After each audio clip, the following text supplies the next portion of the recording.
We've always used tools to help us think, from calculators to shopping lists. But with AI tools like ChatGPT reaching 300 million weekly users, a crucial question emerges: are these tools making us smarter or dulling our minds? Recent research from Microsoft and Carnegie Mellon reveals an interesting pattern. People with high confidence in AI tend to think less critically, while those confident in their own abilities maintain stronger critical thinking skills. The good news: in high-stakes work environments, people actively engage their critical thinking when reviewing AI outputs.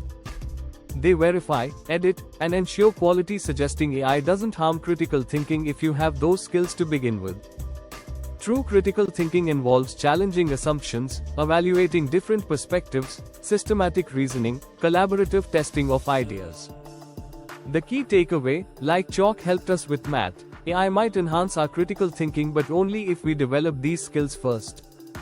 The goal isn't to let AI think for us, but to use it as a tool while maintaining our own critical thinking abilities.